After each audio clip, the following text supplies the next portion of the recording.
Bienvenue au monde de la course. Pour cette semaine, plusieurs nouvelles assez excitantes, dont un record du monde aux 1500 mètres. Donc je pense que ça a fait, si vous n'avez pas entendu parler de ça, ben, vous allez en entendre à ce podcast. Mais tout d'abord, allons-y dans le bon ordre. J'aimerais tout d'abord remercier un nouveau supporter Patreon. Donc, merci à Gabriel Robillard pour le don mensuel de 3$ et 1 sou. Si vous aussi vous voulez supporter le podcast, vous pouvez aller sur la page Patreon du monde de la course. Si vous donnez 3$ et 1 sou et plus, vous aurez un shout-out par mois, des remerciements une fois par épisode par mois. Et si vous êtes un Patreon or, vous en aurez même deux par mois. Donc ça, c'est tous ceux qui donnent 5$ et plus. Je pensais que je l'avais fait pendant l'épisode avec Maxime Lopez, mais finalement, je réécoutais le début pour vérifier si j'avais bien dit. Puis finalement, je ne l'entendais pas.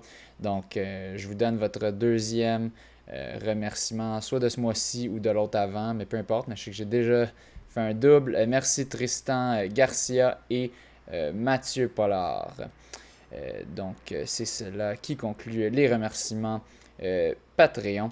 Eh bien, tout d'abord, j'ai fait, là ça fait ça fait un peu plus qu'une semaine.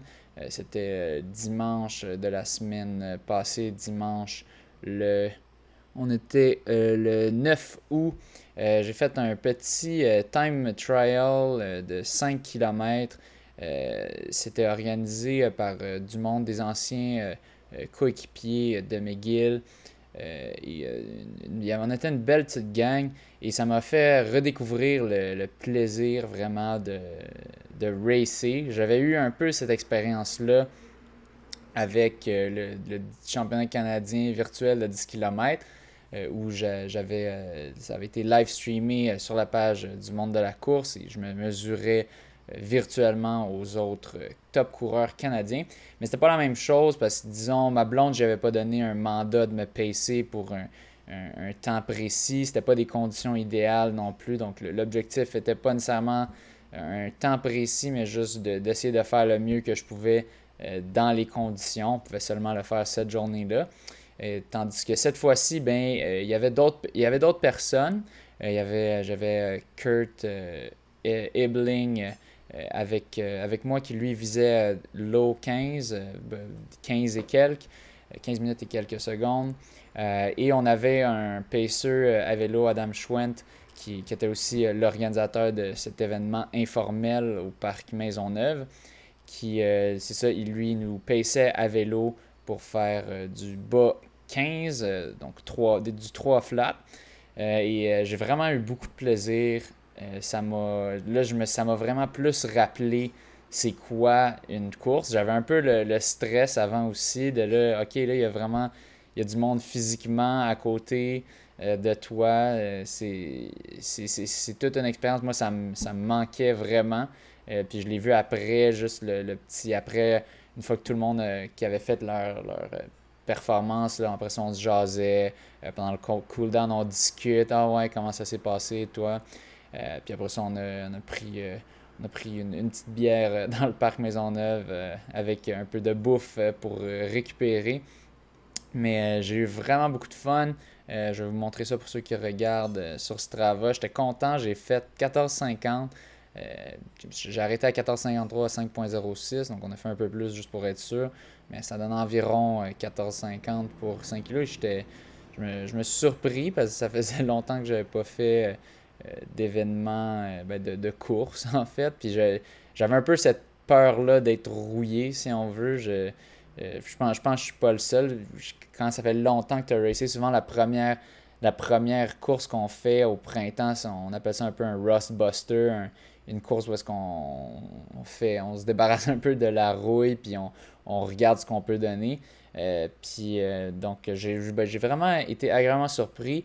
Mais surtout, ça m'a redonné ce goût de courir. Et donc, je me suis inscrit au 10 km d'Encourt Montréal qui va avoir lieu ce samedi, le 22 août, si je ne m'abuse. Oui, c'est bien ça. Je vous recommande parce que j'ai fait le processus d'inscription. Je remercie d'ailleurs l'organisateur. Il m'avait donné une inscription gratuite vu que j'avais parlé de son événement. J'ai fait le processus et j'ai vu qu'ils ont appliqué deux des changements qui étaient les plus importants dont on avait discuté à l'épisode avec Alvaro, quand Alvaro avait fait cette course-là, la première édition qui était en juillet. Dans le fond, on avait rapporté que ça serait le fun de faire des petites vagues de personnes, de 5, 6, on peut avoir assez d'espace quand même pour faire le départ, garder un 2 mètres, puis faire ça. Et donc, maintenant, c'est des vagues pouvant aller jusqu'à 6 personnes. Et il se base maintenant sur votre temps, votre seed time, le temps visé pour vous classer, donc pour que vous partiez avec du monde qui vont au même rythme que vous. Selon moi, ça va vraiment aller chercher très près de l'expérience de course pré-COVID. C'est sûr qu'il n'y a pas le gros départ de masse qui est quand même très le fun quand tu as du monde tout autour de toi puis que tu sens l'énergie, il y a une grosse musique de pump-up qui te fait un peu te préparer, très sauter, avoir vraiment hâte que ça parte. Mais je pense que ça va être quand même une atmosphère similaire et surtout la course elle-même, au final, ça va donner à peu près le même résultat. Vous aurez des gens, vous devriez avoir des gens avec qui courir, à moins que tout le monde mente sur le temps d'inscription. Mais justement, je pense pas qu'il y ait vraiment d'avantage à mentir sur le temps d'inscription, de dire qu'on est plus rapide, parce que vous allez juste, si les gens font ça, ben, ils vont juste se retrouver avec des gens trop rapides pour eux. Puis après 5 ou 10 minutes, là, ils se feront larguer par le reste du pack. Ça devrait vraiment être une belle expérience. Je pense qu'il y aura plus d'inscrits cette fois-ci parce que la première fois, c'était un peu un test. Les gens n'étaient pas trop sûrs de quoi ça aurait l'air. Puis maintenant, avec ces changements-là, je pense vraiment que ça a attiré plus de gens. Mais je suis pas sûr s'ils sont pleins, s'ils vont atteindre le nombre qu'ils visent pour être rentables. Je vois qu'ils font quand même beaucoup de publicité pour essayer de promouvoir ça. Ben moi, je veux qu'on ait des événements de course comme ça, qu'on ait peu importe qu'est-ce que c'est, mais qu'on puisse avoir des événements de course. Au Québec, j'aimerais vraiment ça. Donc, si vous encouragez cet événement-là ou d'autres événements, ça risque d'envoyer le message aux organisateurs de courses que les gens non, ils ont pas nécessairement qu'ils n'ont pas peur de la COVID, mais qui font confiance aux organisateurs pour bien organiser ça, puis pour avoir une belle expérience de course. Ben, si c'est quelque chose qui vous intéresse, faire des courses en automne, je vous recommande de vous inscrire soit à cette course-ci ou à d'autres courses. Il y en a plusieurs que j'avais noté. Il y a le 200 000 à l'heure d'Alvaro dont on a parlé, le 10 km de l'Université Laval que je sais il devrait toujours avoir lieu, le demi de la Chine, le demi-marathon Marcel Jobin. J'ai vu aussi le marathon de Magog, on m'a dit que ça devrait bien avoir lieu.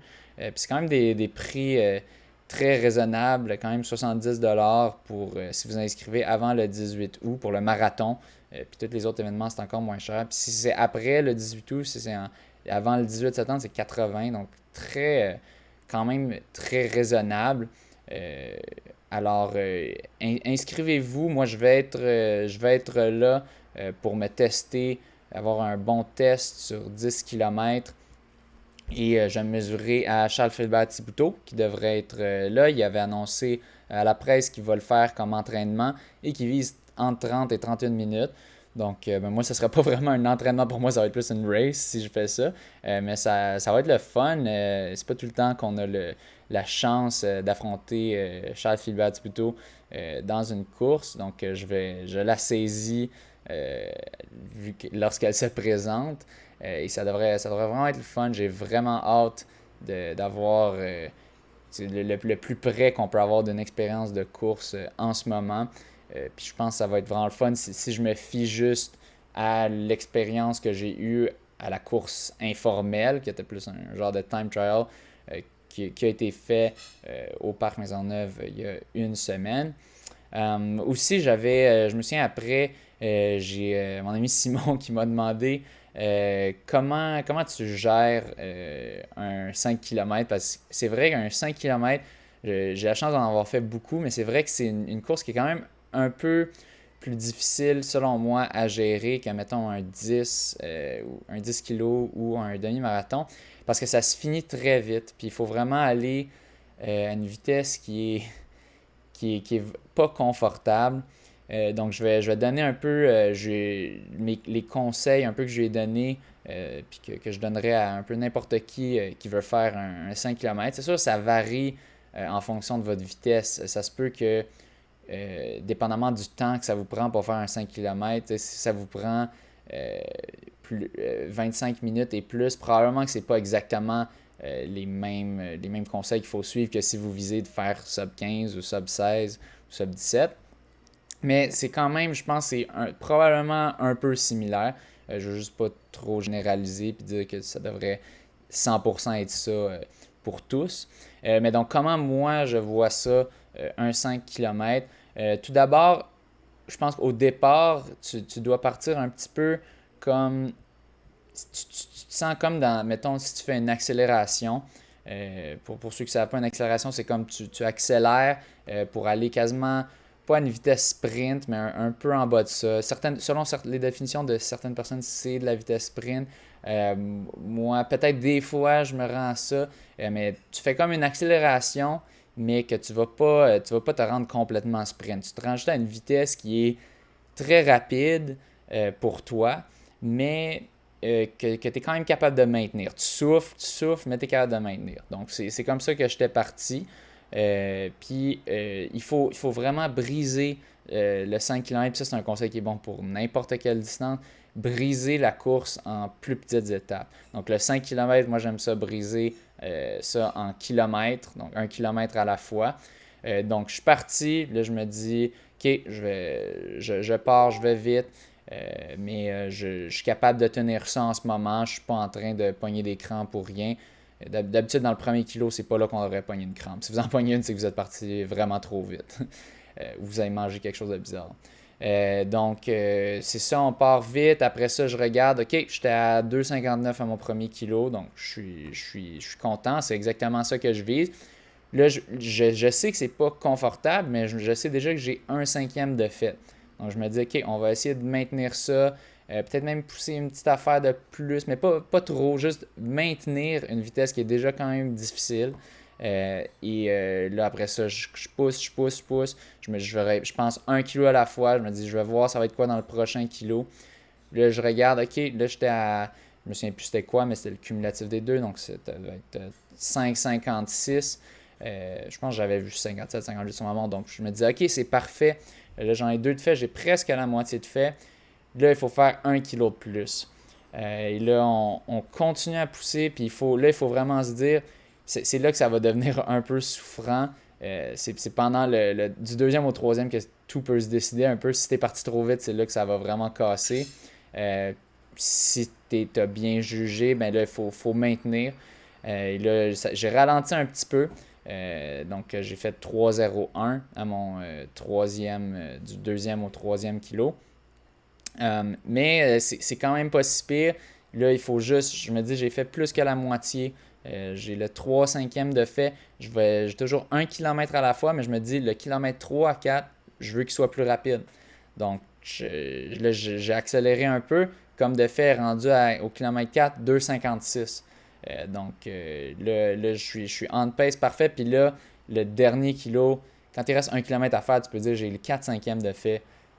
C'est juste le temps de tout donner. Fait que là, je me souviens quand il restait 1 kilo, j'ai vraiment commencé à accélérer. Je me souviens, j'avais Adam qui m'encourageait. Il disait, ah ouais, come on, let's go. Faut just a little more. Puis là, je le sais que c'est juste 1 kilo. Il me reste juste un cinquième. Allez, on pousse. Finalement, j'ai réussi à closer ça quand même assez vite en 2,49. Donc, au final, j'étais bien content. Je pensais ça, un 5 km, il faut juste pas faire l'erreur de partir trop lentement. C'est juste pas grave si vous faites un 5 km juste pour vous testez votre premier 5 km, je ne vous recommande pas de faire ça comme ça. Allez-y plus tranquille, plus conservateur. Celui-là, je l'ai même fait un peu conservateur, je crois, parce que j'avais aucune idée où est-ce que je me situais. Je pense qu'un 5 km optimal, c'est le deuxième ou troisième qu'on va courir dans une saison, quand on sait vraiment à quel niveau on est et jusqu'où on peut pousser. Mais c'est ça, si vous recherchez vraiment la performance, si vous voulez aller chercher un record personnel sur 5 kilos, selon moi, la majorité du temps, vous ne devrez pas être complètement à l'aise. Vous devriez vous sentir comme je vais un peu trop vite, mais je suis capable de maintenir ça. Puis vraiment de briser ça 1 kilo à la fois. Comme ça, tu as la satisfaction quand tu as fait 1 kilo. C'est comme un checkmark, un objectif d'accompli. Puis de briser ça mentalement, c'est important parce que le mental joue un gros rôle. Si on voit ça juste comme un bloc de 5 kilos, peut-être qu'il y a certaines personnes pour qui ça marche, mais pour la majorité des personnes, je crois que c'est mieux de juste briser ça un à la fois. Puis une fois que tu es rendu à 4 sur 5, tu te dis, ben là, il me reste juste un cinquième. J'ai déjà fait 4 sur 5. J'ai aussi, donc au final, j'ai utilisé ce 5 km-là pour mon temps aux 5 km du demi-marathon Mont-Tremblant. Et je l'ai aussi par la suite utilisé pour le 5K Banque Scotia. Donc j'avais encouragé une couple d'épisodes de vous inscrire aux courses virtuelles du Canada Running Series qui ont dû annuler le demi-marathon Banque Scotia pour un peu les encourager pour qu'il y ait moins de pertes. Je crois que c'est autour de 35 $. C'est sûr que c'est un peu moins motivant quand il y avait, par exemple, le 5 km ou en fait, toutes les distances du demi-marathon Mont-Tremblant qui étaient toutes gratuites à faire virtuellement. Mais ça vient quand même avec un T-shirt et une médaille. Donc, si vous voulez avoir ça, moi je l'ai fait. J'avais eu un code pour les élites et j'ai rentré mon temps, j'ai rentré le GPX file et après ça, je vais pouvoir. On avait soit l'option de se faire livrer par la poste ou vous pouvez passer le chercher à une des boutiques courir, aller chercher votre médaille et votre chandail. Fait que, si vous recherchez un chandail, puis une médaille, c'est toujours le fun, des médailles, puis disons que ça va être une médaille un peu mémorable, inscrivez-vous, puis aidez un peu ces compagnies qui organisent des courses de qualité à récupérer leurs pertes.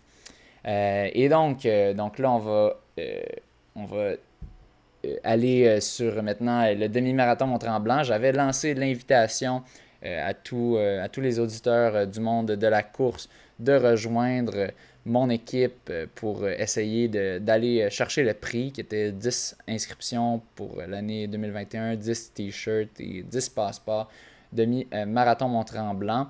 Et bien, au final, malheureusement, on s'est fait avoir. J'étais un peu surpris, mais en même temps moyennement surpris quand j'ai vu l'équipe qui nous a battus.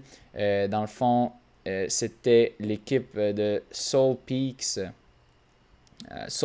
Crew. Au moins, on n'a pas perdu par très peu. Là, je m'en serais voulu vu que j'ai pas pu faire de demi-marathon le lendemain. J'ai juste pu faire un 10 à cause de ma blessure. Donc, ils ont fait 351 km. L'équipe gagnante, nous, on a été deuxième avec 232,7 km. Et le club de ski Mont-Tremblant a terminé troisième avec 216 km. Donc, au moins, on a montré au club de ski c'est qui les vrais. J'ai juste trouvé ça drôle. Ils ont fait un post sur le club de ski, puis c'était des enfants. Fait qu'on a battu des enfants. Bravo, gang. On leur a enlevé leur médaille d'argent.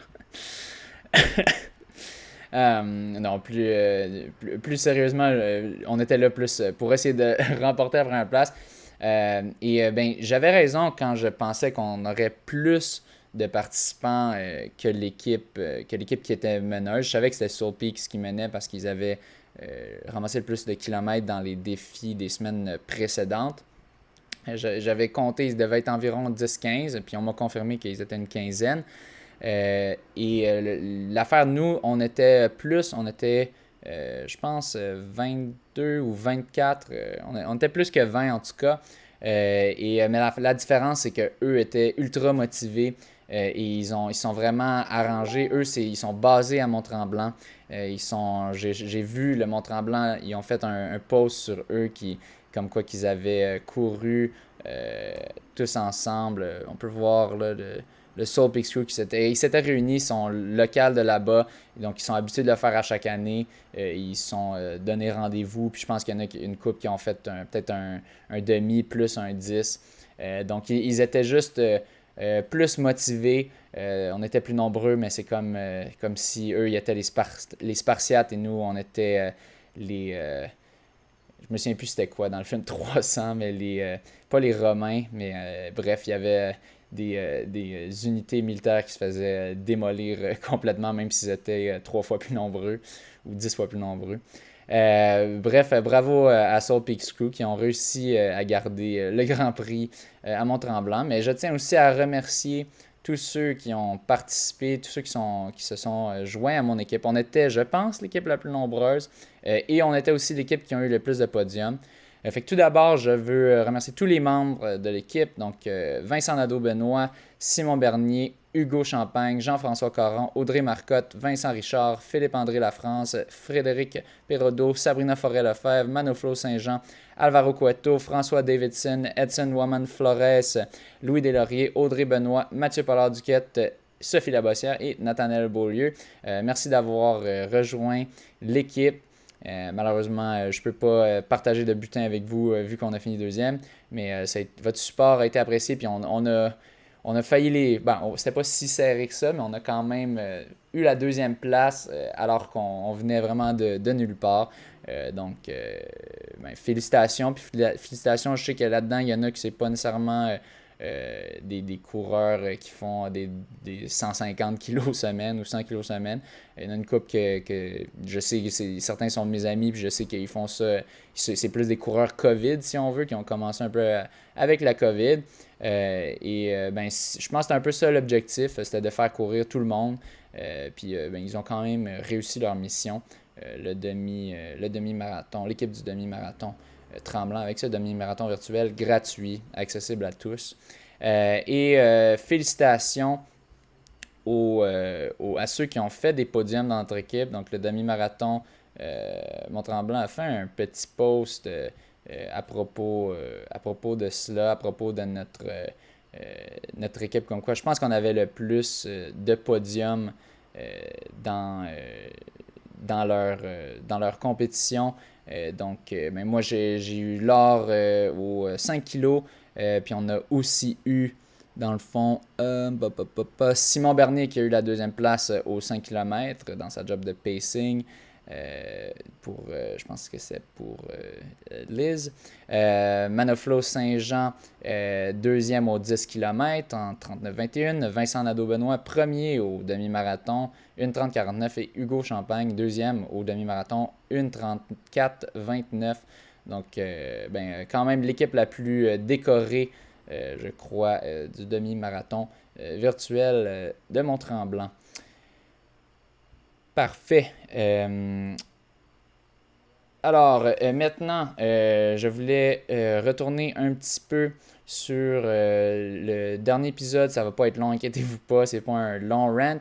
J'ai eu surprenamment pas vraiment de commentaires comme de gens fâchés que je bâche sur la FQA ou quoi. Mais c'était pas non plus du bashing, mais bref, que je critique les critères de sélection pour le marathon et pour les coureurs de marathon, les coureurs sur route. J'ai eu certains commentaires. Par exemple, j'avais quelqu'un qui me disait que c'était un problème de coaching un peu, qui disait qu'il y avait, je pense que c'était Ben Leduc qui avait dit donnez-moi des jeunes, puis je vais les transformer en top marathonien qui pourrait aller à la poursuite du record québécois sur marathon. Personnellement, je pense pas que c'est un problème de coaching. J'ai l'impression qu'il y a bien d'autres problèmes dont ceux que j'ai mentionnés, de l'argent qui ne coule pas à flot, disons, pour les coureurs sur route dans les coffres de la FQA. Ouais, j'ai pas l'impression. On a plein de coachs vraiment qualifiés. Moi, je pense à mon coach, John, je pense à Doris, je pense à Félix-Antoine Lapointe. Là, il y en a plein d'autres super bons coachs. Désolé si je ne vous nomme pas, mais je ne vais pas nommer tous les coachs que je pense qui sont super bons au Québec, mais il y en a plein. J'ai pas l'impression que c'est un problème de coaching. L'entraînement, à peu près tous les coachs que je connais, comme ils connaissent bien, de ce que je sache, ils connaissent bien les bases de l'entraînement, ils font pas n'importe quoi. Et puis, donc, les athlètes peuvent atteindre leur plein potentiel avec ça. Moi, je pense que c'est un problème d'athlète, si on veut, mais pourquoi est-ce que c'est un problème d'athlète? En partie parce que les athlètes n'ont pas vraiment la motivation, si on veut, de se concentrer à 100% sur ça parce qu'ils ne peuvent pas vivre, du moins avec un confort minimum, étant donné qu'ils reçoivent très peu d'argent pour ça. J'avais aussi un autre commentaire comme quoi que ça serait un problème d'identification du talent. Et ça, je suis un peu plus d'accord. C'est sûr que ça fait une différence, je pense, si par exemple ton prof de gym te fait courir quand tu es jeune, je pense qu'il y a plus de chances que tu te mettes à la course. Mais je pense aussi que c'est en grande partie juste une question de c'est quoi qui intéresse le Québec. Les jeunes, il y en a de plus en plus. Je pense que ça monte un petit peu qui s'intéressent à la course, mais on n'est rien comparé, mettons, au Kenya. Que là, vraiment, une grande partie des jeunes s'intéressent vraiment à la course parce que c'est une façon de vivre, c'est une façon de sortir de la pauvreté. Donc, s'il y avait autant de jeunes qui s'intéressent au hockey, qui s'intéressaient à la course, je pense que le record serait tombé, ça fait un petit bout, mais je pense que le fait que ça soit moins euh, peut-être valorisé ou priorisé au Québec, peut-être que c'est une des raisons. C'est sûr aussi, la course à la base, c'est pas le sport qui va le plus être intéressant pour la jeunesse, si on veut, oh wow, je suis bon à courir vite, c'est moins cool à dire que hey, je suis capable de scorer plein de buts au hockey, mettons, ou au soccer. Je pense que c'est ça, je pense que ça passe un peu par les profs de gym, en effet, qui vont aller piquer l'intérêt des jeunes. Je sais qu'il y a des initiatives, je pense que c'est les foulées de Brunier-Surin, qui était une initiative de la FQA, je pense, pour un peu initier les jeunes à l'athlétisme. Donc, je pense que ça passe par là en partie. Euh, mais comme je l'ai déjà itéré, je crois que ça passe aussi en grande partie par l'argent qui peut être fait par les coureurs sur route. Et je ne vais pas retourner sur les explications exactement. Puis je voulais un peu parler de mythes sur l'argent fait par les athlètes sur route commandités. J'ai l'impression qu'il y a du monde, des gens qui pensent que quand tu es commandité, tu fais nécessairement de l'argent. Moi, j'ai pas signé de non-disclosure agreement, de choses qui fait que j'ai pas le droit de révéler c'est quoi mon contrat avec Skechers. Donc, je vais vous dire c'est quoi mon contrat avec Skechers. J'ai le droit à 12 paires de souliers par année, ce qui est super. C'est vraiment... J'en ai besoin, puis si je devais les payer, ben ça serait un autre coût, puis un autre incitatif de moins pour moi à continuer à faire de la course. Donc, c'est super. Mais c'est pas mal ça. Des fois, je reçois aussi des vêtements, un peu de gear de course.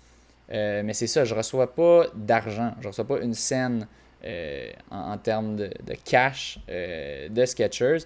Et c'est très rare des athlètes qui vont vraiment recevoir de l'argent ou sinon de l'argent significatif de la course. Je pense qu'un des rares qu'on a au Québec, à part les vraiment, disons, en tout cas en course, on a Charles-Philippe Batibuto qui en faisait dans son temps à ses débuts avec ASICS. Je ne sais plus si c'est le cas en ce moment vu qu'il a été blessé pendant un bon bout.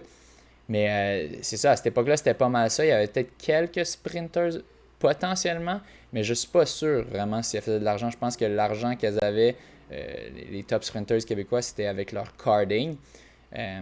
Donc, je pense pas. Puis là, si on parle sur route, c'est qui le dernier athlète sur route qui a reçu de l'argent par un sponsor. Je pourrais pas vous dire. Euh, je sais que des fois, il y a certains athlètes peuvent aller chercher des petites commandites par-ci, par-là, par le biais de connaissances qu'ils ont. Donc, des fois si tu as un contact dans mettons qui travaille dans un magasin quelconque, puis tu t'en vas faire un camp d'entraînement, tu peux dire, voudrais-tu sponsoriser mon camp d'entraînement? Puis des fois, ça se peut qu'ils disent oui, donc ils te payent, mettons, le billet d'avion, mettons, 1000$, 1500. Je sais que Mélanie, elle avait reçu ça, je crois, par la boutique Endurance. Il avait ramassé un peu d'argent avec des petites conférences. Puis je pense qu'elle avait eu des billets. Son billet pour Rotterdam, je crois, avait été payé de même, si je ne l'abuse. Mais c'est pas mal ça. À ce que je sache, Mélanie, qui est la top au Québec non plus, n'a jamais reçu de cash pour un contrat de souliers, du moins. Je sais qu'elle a reçu des montants par-ci par-là, mais c'est pas sur ça qu'elle compte pour vivre. Puis là, je vais vous donner un exemple assez flagrant. Trevor Hofbauer, qui a remporté les derniers championnats canadiens de marathon à Toronto en faisant le deuxième meilleur temps canadien de tous les temps, en allant sous 2,10, ce qui l'a qualifié pour les Jeux olympiques de Tokyo. À ce jour, à ce que je sache, il n'est pas commandité par une compagnie de souliers. Il a reçu une commandite de Morton, qui est la compagnie dont j'ai parlé dans le dernier ou avant-dernier épisode quand je parlais de leur... Dans le fond, eux, c'est une compagnie de drink, un peu comme Gatorade, de drink de course, qui, eux, dans le fond, ils se vendent que leur drink est plus facilement un peu digestible, il se fait plus absorber facilement, il permet au corps d'absorber plus de carbohydrates. Donc, théoriquement, si c'est le cas, les jambes seraient moins vides de glycogène et pourraient continuer à courir plus vite. Donc, dans le dernier épisode, je disais que je mentionnais l'étude qui venait de sortir qui ne trouvait pas de différence entre ça et du Gatorade. Eh bien, je sais qu'il a reçu une commandite de Morton. Est-ce que sa commandite, c'est juste des gels gratuits, puis c'est tout? Je penserais pas, vu qu'il est le top canadien. Je pense que ça vient peut-être avec un peu d'argent, mais est-ce que je pense qu'il fait euh, même 30 000 de ça? Je pense pas. Euh, j'ai l'impression peut-être que ça venait avec un 10, 15 000 plus des gels à profusion. Mais c'est ça, puis lui, c'est le top c'est le top au Canada, espoir olympique, il a fait toute une performance. Mais il y en a peut-être qui vont dire que c'est Cam Levins, mais en tout cas, Cam Levins n'a pas eu la meilleure performance cette journée-là. Puis vraiment, il est un des tops au Canada. Et c'est ça, quand il est rentré dans la course, il était absolument non sponsorisé. Je sais qu'avant, c'était un athlète New Balance, mais je pense pas qu'il recevait d'argent de New Balance. Encore une fois, je pense qu'il recevait juste des souliers gratuits. C'est à peu près c'est le deal de sponsorship le plus commun, de recevoir du gear gratuit. Et la plupart des athlètes élites vont le prendre parce que sinon c'est rien. Parce qu'avoir un deal avec de l'argent, il faut vraiment être à un autre niveau. Je sais que les triathlètes, c'est un peu une autre game, il y a beaucoup plus, ils dépendent beaucoup plus des sponsorships, donc ils peuvent peut-être qu'ils en ont un peu plus, mais encore là, oui, Lionel Sanders, il fait du cash avec ça, mais encore une fois, je ne sais pas pour les autres à quel point est-ce qu'ils reçoivent vraiment du cash de leur sponsorship, peut-être certains voyages payés, versus des produits, des barres énergétiques, des gels, des affaires comme ça. Mais bref, il n'y a pas... L'argent des sponsorships, c'est pour la grande majorité des coureurs, puis surtout coureurs sur route, c'est pas ça qui va leur permettre de vivre la course, pas du tout, parce que d'habitude c'est 0$. C'est les bourses qui nous permettent plus de vivre un peu partiellement de la course. Ça, c'est une des grosses parties. l'argent de la FQA si on est capable de l'avoir, mais ce qui n'est pas le cas depuis belle lurette. Aussi, point qui avait été mentionné quand même intéressant, dans le temps, à l'époque, un coach qui avait un athlète élite recevait 15 000 je ne sais pas si c'était du gouvernement du Canada ou du Québec. Mais à l'époque, c'était ça. Aujourd'hui, il faut 2 athlètes élites pour faire 3500 au Québec. Donc, c'est pas du tout la même game qu'avant. Je ne sais pas exactement c'était quoi tous les critères pour le 15 000, mais je suis à peu près sûr qu'il n'y en a pas. Je connais pas vraiment de coach. Peut-être Félix-Antoine Lapointe, mais je pense que ça viendrait plus de son statut de coach en chef du Québec. Donc, ça aussi, ça change un peu la donne quand même, que les coachs puissent vivre de leur coaching et donc se concentrer à 100%. Mais honnêtement, je suis plus de la philosophie que ça vient de l'athlète. Un coach, son rôle, c'est simplement de bien encadrer l'athlète, de prendre certaines décisions pour lui. Mais au final, la performance dépend grandement, beaucoup plus de l'athlète. Puis c'est pas une question que l'athlète doit avoir un coach miracle pour bien performer. Selon moi, tant que le coach est compétent, qu'il ne fait pas faire n'importe quoi, qu'il l'amène dans la bonne direction, après ça dépend vraiment de l'athlète. Donc je pense que c'est un peu plus ça les raisons pourquoi ça n'avance plus tant l'élite sur route au Québec. Petit retour sur le marathon de Londres. Dans le fond, j'avais dit qu'il était annulé, mais j'avais pas vu cette petite précision quand même. Le marathon pour élite aura lieu, donc ils vont faire, je sais pas s'ils vont tout bloquer le parcours au complet, mais il y aura un marathon de Londres pour élite, et donc on va pouvoir voir un duel Eliud Kipchoge versus Kenenisa Bekele. Bekele qui était le détenteur du record du 5000 mètres jusqu'à la semaine passée, ou ça fait 4-5 jours environ de cela, qui maintenant ne l'est plus. Mais ça va être très intéressant à voir quand même parce que Bekele a eu toute une performance au marathon récemment. Je ne me souviens plus c'était quel marathon précisément, mais il y a eu un très bon résultat. Donc, il est en bonne forme, du moins aux dernières nouvelles.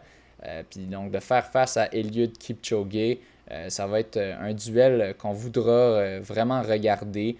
Kipchoge, le champion, le détenteur du record au marathon en ce moment, champion olympique au marathon et tout le kit. Je pense pas que j'ai besoin de faire plus d'introduction. Personnellement, si j'avais à dire qui devrait gagner entre les deux, quand même très difficile parce que je trouve que un des critères les plus importants pour savoir, pour déterminer qui a le plus de chances de gagner une course, c'est les performances récentes. Parce qu'un athlète peut avoir fait des grandes choses dans le passé, mais ne pas être au même niveau à un moment donné. Bekele, je pense qu'il a la meilleure performance récente, si on veut. Mais quand même, je crois que la constance d'Eliud Kipchoge, je pense qu'on peut pas, on peut pas vraiment lui enlever que c'est le champion. Il a gagné l'athlète de l'année dans tout sport confondu, je crois, l'année passée, grâce à sa performance sous 2 heures au marathon.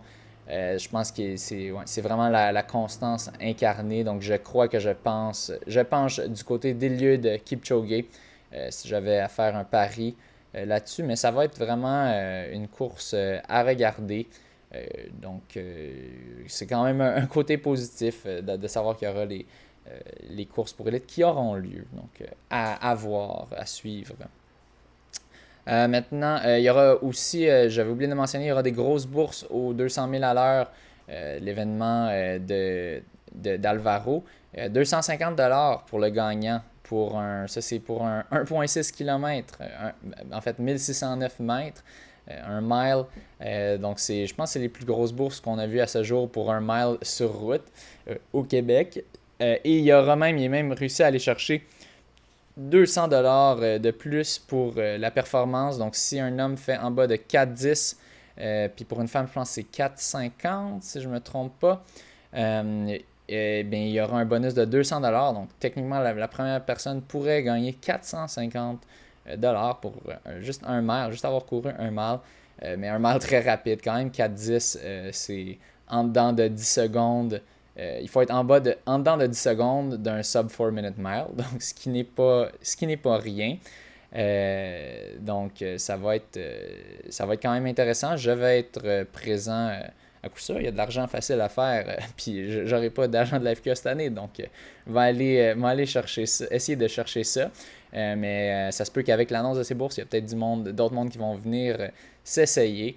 Donc si vous voulez vous essayer, ben si vous êtes vraiment élite, peut-être contacter Alvaro.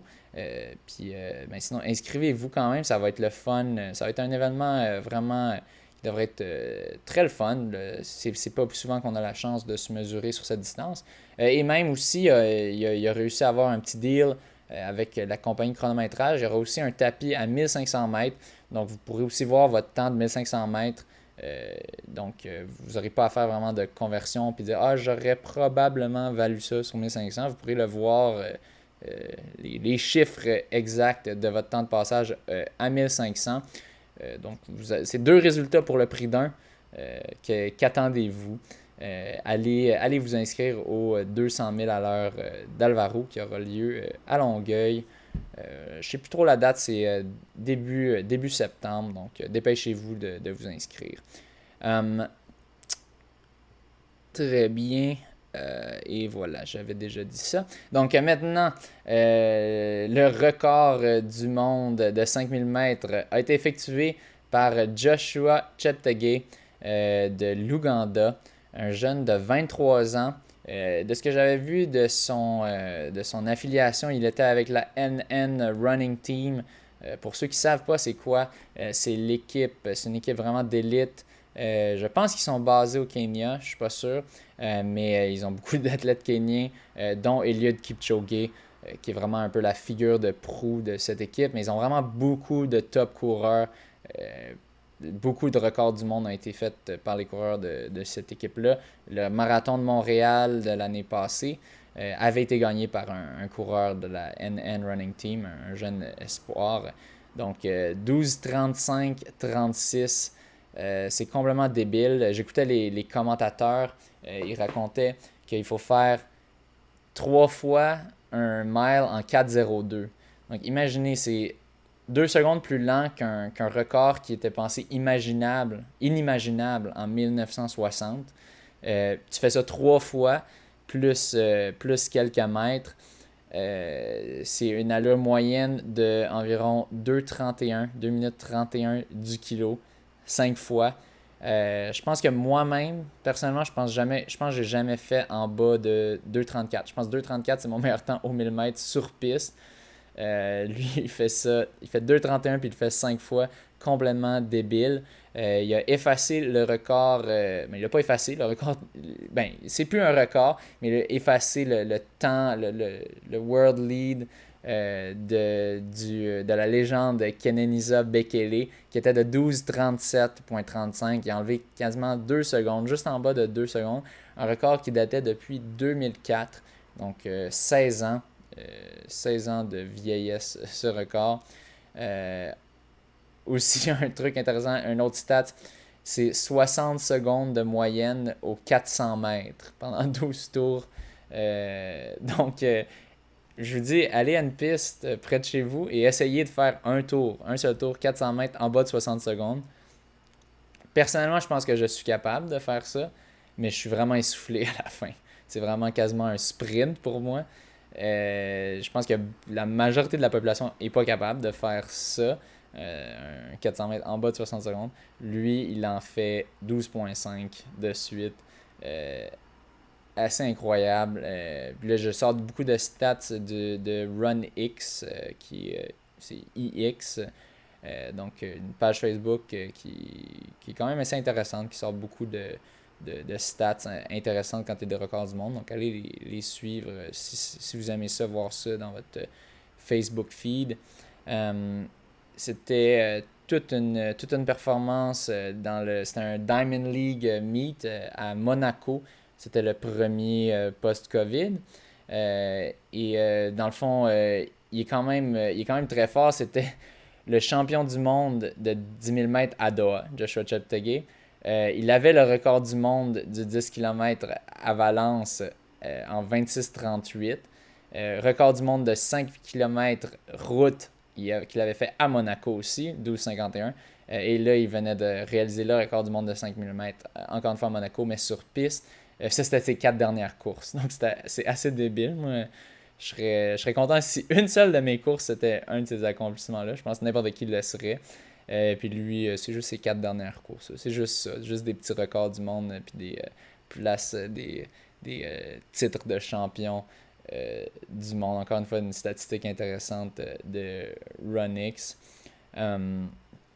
Ouais, vraiment impressionnant pour ce concours ce coureur de l'Ouganda, seulement 23 ans. Ça devrait être intéressant de le voir quand il va s'attaquer au marathon, mais ça devrait prendre quelques années. Je pense qu'il va continuer à essayer de battre des records de 10 000 et de 5 000 mètres. Et un petit fait intéressant que j'ai remarqué quand je suis allé voir la course sur Internet, c'est disponible sur YouTube et compagnie. J'ai vu que c'était la Wanda Diamond League. Là, vous allez dire, Wanda? Ça me dit quelque chose, Wanda. C'est normal que ça vous dise quelque chose si vous êtes un auditeur assidu du monde de la course, parce que Wanda, c'est eux les petits vlimeux qui ont organisé indirectement le marathon de Montréal durant les dernières années. En fait, Wanda ont acheté le Ironman Group, qui eux ont acheté Competitor, qui eux s'occupent des courses, des marathons Run, Rock and Roll. Et donc, ben, je vous avais dit ce que je pensais d'eux. Donc, c'est maintenant le sponsor officiel de la Diamond League, et ce pour 10 ans. Ils ont fait un beau petit contrat pour 10 ans. Je pense que ça ne le dit pas ici, mais il avait fait une petite annonce. Donc, ben, pendant 10 ans, soyez prêts à entendre leur nom et être triggered à chaque fois que vous écouterez une compétition de la Diamond League. Parce que maintenant, ce n'est plus la Diamond League, c'est la Wanda Diamond League. Donc, ils ont sûrement donné un beau petit paquet d'argent. Évidemment, c'est un deal. Ils ont le droit de faire ça. C'est un sponsorship. Donc, ils sponsorent la Diamond League. Et vous allez voir leur nom souvent.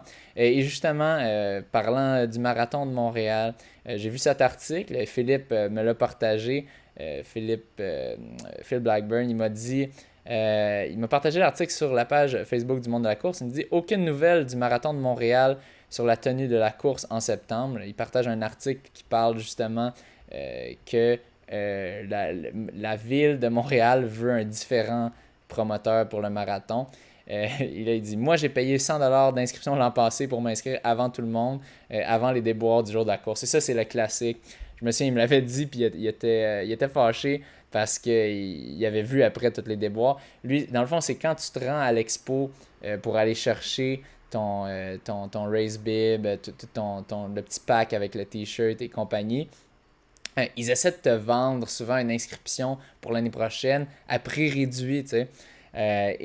Ben, beaucoup de personnes se sont fait avoir par ça. Puis je comprends un peu, tu sais, c'est un rabais. Pourquoi pas? Pourquoi ne pas prendre un rabais?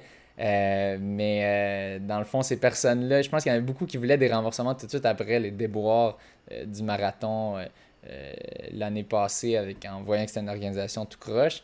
Là, ben, dans le fond, je pense pas que vous allez revoir votre argent, ceux qui vous êtes inscrits. Dans le fond, on va juste continuer sa petite publication. Plusieurs personnes ont sûrement payé plus que moi par la suite. Une dernière fois que je m'étais dit, je le regrette en maudit aujourd'hui, maintenant que la ville confirme que ce ne sera plus Ironman, l'organisateur, qu'arrivera-t-il de mon argent? Ironman va transférer l'argent aux nouveaux organisateurs? non. Laissez-moi en douter. Nous rembourser à la manière dictatoriale d'Ottawa, qui avait offert 50% pour l'année suivante, je crois, de rabais. Puis c'était tout. Cool, je vais avoir 50$. Ah, donc je pense qu'il avait remboursé 50% peut-être du prix aussi, mais c'est pas du tout proche du prix plein. Dois-je le rappeler toujours, aucun courriel de la part d'Ironman à un mois de la course. Ça s'annonce mal pour la suite des choses. Totalement absurde. Faut comprendre, c'est sûr qu'il y a des gros coûts pour les organisateurs qui sont déjà payés. Les médailles, possiblement. Je sais pas, je sais qu'Ottawa, c'était le cas. Puis donc, ils étaient déjà beaucoup dans le trou. Je pense pas non, par contre que ça excuse la façon qu'ils ont décidé de faire les choses. Je me souviens, l'organisateur disait c'est parce que si on fait pas ça, on pourra pas avoir d'événement l'année prochaine. Mais à un moment donné, je pense qu'il y a d'autres courses qui trouvent le moyen. C'est sûr que c'est une grosse course, mais bref, je sais que le 21K Banque Scotia de Montréal, ils ont trouvé façon dans le Canada Running Series. C'est une plus grosse organisation, mais justement, plus grosse organisation, ça devrait être plus complexe à gérer, plus de gens à payer. Donc, c'était pas super. Je pense que c'est ça qu'ils ont offert un petit remboursement partiel. C'est correct de ne pas rembourser 100%. Ça, je serais d'accord que s'ils remboursent, mettons, 80-85%, que tu enlèves quelques frais comme vraiment que là, ils ne peuvent pas aller se faire rembourser. Mais là, de là à donner un petit 50$ sur un 100$, je pense que c'est ridicule. Et honnêtement, je pense même pas que les gens qui sont inscrits en ce moment au Marathon de Montréal vont avoir une scène. Je pense que vous allez simplement pas vous faire rembourser, malheureusement. Je pense qu'ils vont dire malheureusement, c'était écrit dans nos conditions que si dans telle éventualité, on n'est pas obligé de vous rembourser. Euh, donc, sorry, mais je pense que ça va être le cas. Ça se peut qu'il y ait des poursuites contre l'ancienne organisation du Marathon de Montréal. Euh, Possiblement, je sais qu'il y en avait eu contre Ottawa. Mais en ce moment, comme l'a dit Philippe, et comme je l'avais souligné dans peut-être pas le dernier, mais sinon l'avant-dernier épisode, toujours aucun message du Marathon de Montréal. Ils n'ont toujours pas officiellement annoncé sur le site web que c'est annulé. Ils ont envoyé aucune communication. Puis on est à un mois de l'événement. Tous les autres marathons qui n'ont pas lieu l'ont annoncé. Eux, c'est toujours pas le cas. Donc j'ai des forts doutes que les gens reverront leur argent. Euh, Malheureusement, c'est pas une organisation, je crois, qui ont la satisfaction du client à cœur, mais plutôt les profits. Euh, donc, désolé pour ça. Et donc, dans ce nouvel article de la presse, l'administration Plante annonce qu'elle cherche un promoteur québécois et surtout transparent pour organiser le marathon de Montréal pour l'année prochaine. Donc, je trouve que c'est une super nouvelle. Je pense que la ville de Montréal a écouté tous les gens qui étaient un peu tannés d'une organisation tout croche, puis qui veulent une organisation qui s'en soucie vraiment de l'expérience des coureurs. Parce que, comme j'ai déjà mentionné, ça a un effet sur toutes les courses, un effet de rayonnement sur toutes les courses. Si c'est pas une belle expérience, les gens ont moins de chances de s'inscrire à d'autres courses au Québec. Puis s'ils ont une belle expérience, ben là, ils vont peut-être s'inscrire à d'autres événements plus tard en octobre ou même en novembre, puis pour les années futures. Tandis que si jamais ta première expérience de courir une course, c'est un retard de 50 minutes, je pense qu'il y a beaucoup moins de chances que tu aies envie d'en refaire d'autres. Donc, ils vont rechercher un promoteur québécois, je pense, c'est un peu d'allure parce qu'il y a plus de chances qu'ils se soucient un peu que ça se passe bien puis de leur réputation.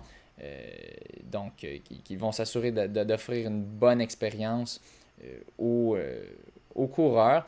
Ça va être intéressant de voir. Je pense qu'il y a un appel d'offres en ce moment à toutes les OBNL, organismes à but non lucratif, d'aller faire des soumissions pour pour être le prochain organisateur. Ouais, c'est un appel de proposition, c'est bien le terme.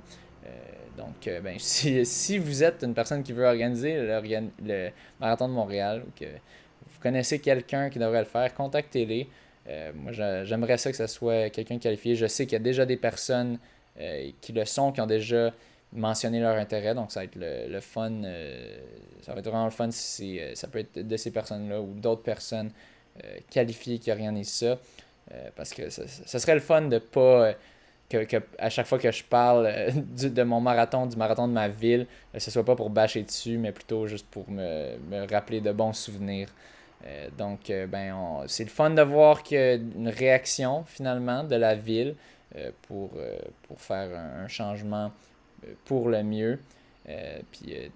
De un peu montrer notre mécontentement, puis que si une compagnie décide d'être sauvage puis de ne pas offrir une bonne expérience aux gens, ils pourront pas rester, ils ne pourront pas renouveler leur contrat. Donc au moins un silver lining, une bonne nouvelle un petit peu si on veut parmi les mauvaises nouvelles pour ceux qui ont déjà donné leur argent pour la prochaine édition qui sera probablement pas organisée, mais en fait qui ne sera pas organisée par le competitor group Run Rock and Roll.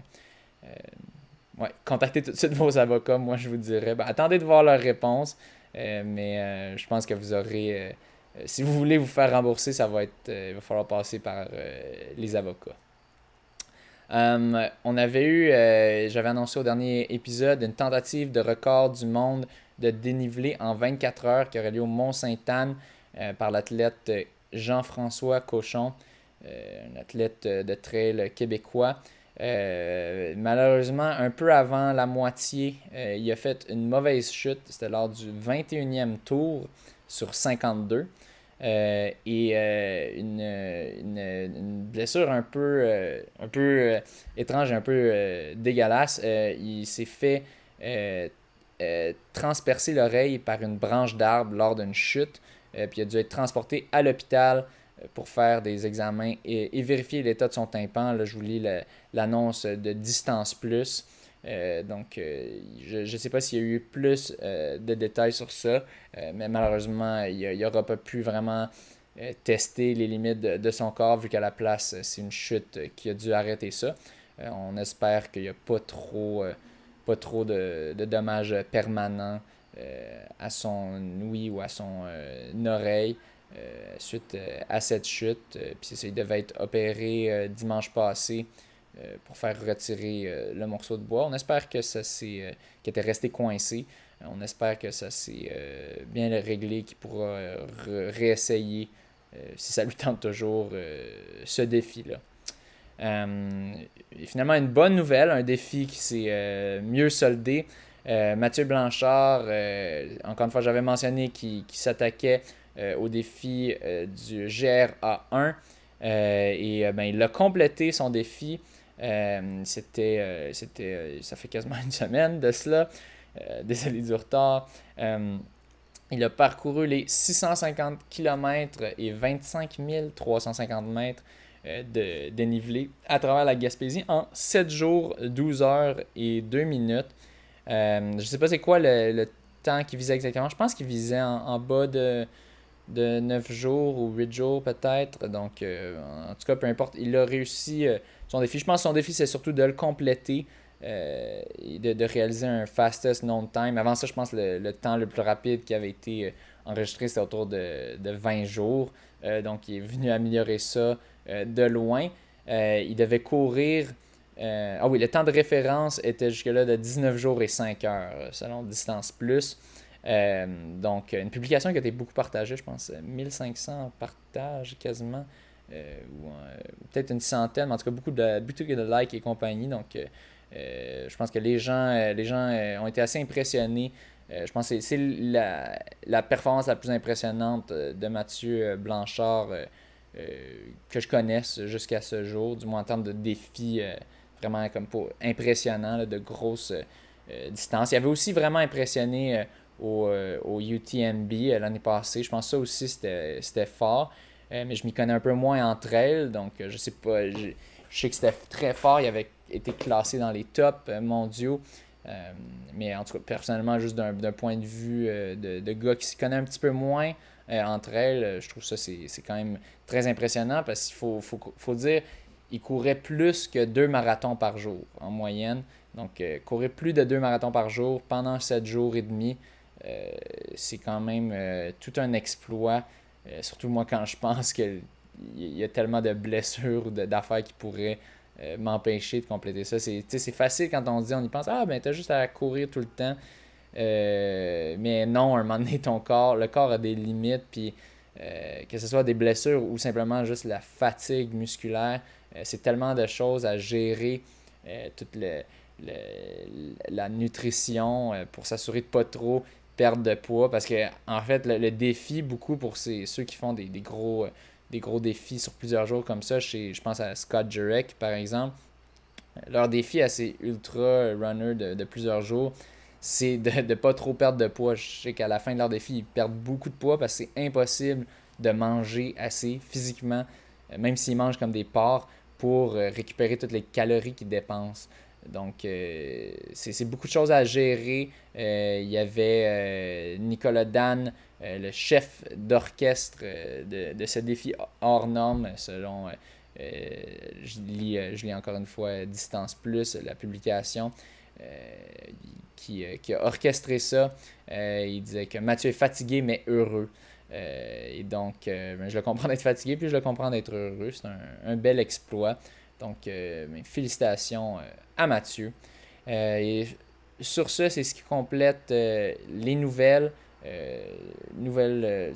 pour cette semaine. On avait quand même beaucoup de stock, surtout avec le record du monde, puis des beaux exploits locaux aussi. Sur ce, allez vous inscrire à une course si vous voulez retrouver cette expérience de course et si vous voulez qu'il y en ait d'autres qui aient lieu. Si les promoteurs de course voient que les gens s'inscrivent, ben ils vont essayer d'en faire. Je vois qu'il y a de plus en plus de petits événements là, de 200-250 personnes et moins qui se créent. Techniquement, les événements peuvent avoir plus de 250 personnes. C'est juste qu'il ne peut pas y avoir plus de 250 personnes en même temps au même endroit. Puis ça, c'est très flou. Au même endroit, que ça veut dire exactement au même endroit. Il y a beaucoup de lousse là-dedans.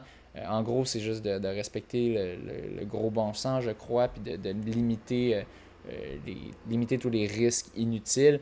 Mais donc, allez vous inscrire. Si vous n'aviez pas entendu au dernier l'épisode dont je parlais d'Encours Montréal, il y a un code promo pour avoir 15% off Monde de la course 15. Donc, c'est comme le monde de la course, tu enlèves puis tu rajoutes le chiffre 15.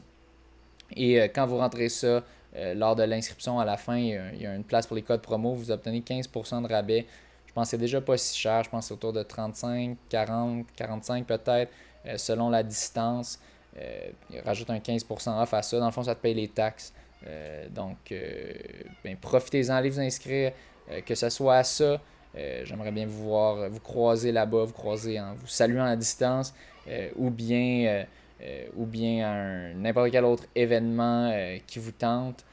Allez vous inscrire parce que j'ai envie qu'il y ait des courses et je pense que je ne suis pas le seul. Je pense qu'il y a d'autres personnes qui ont envie.